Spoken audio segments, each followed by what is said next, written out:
Mga idol, meron tayo ditong ino-overhaul na STX. Bali ito yung mga pyesa niya, mga original yan.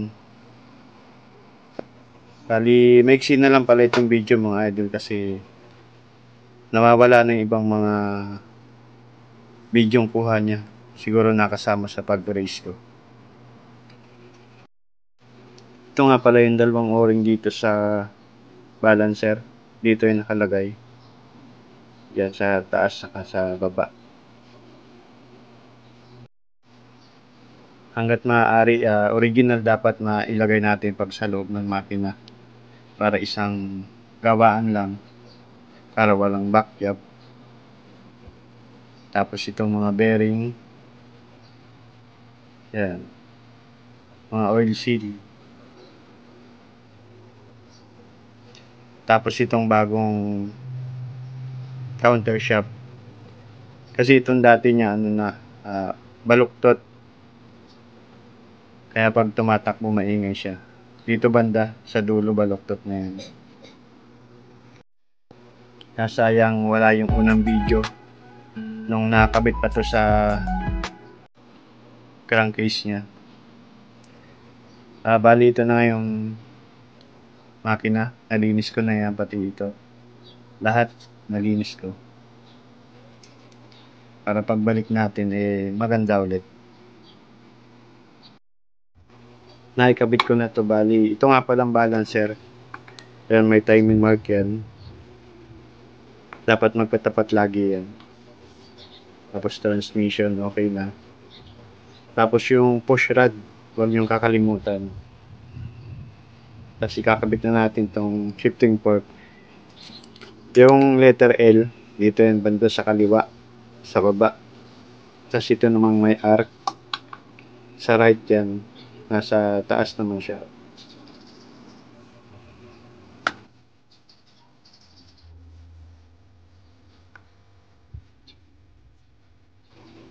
Tapos maganda, testing muna natin kung pumapasok yung mga kambing niya. Tapos itong palatandaan ng butas, siya shifting drum. Dapat dun banda, pauna, nakatapat. Bali ito, lalagyan muna natin siya ng pandikit, beta gray o kaya yung Sparco. Tapos ilalagay na natin yung crankcase.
Yung araw ng piston, yan nakatutok sa baba.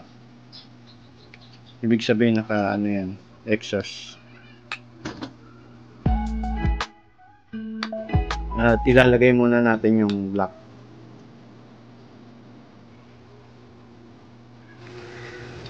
Bali, ito muna yung inuna natin pala.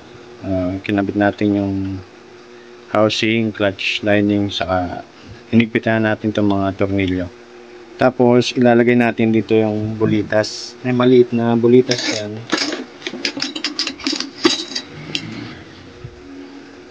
Ito yung bulitas niya. Pasok natin yan dyan, yan. Tapos, check natin kung gumagalaw. Gumagalaw siya. At para sigurado, gagamit tayo ng pansundot.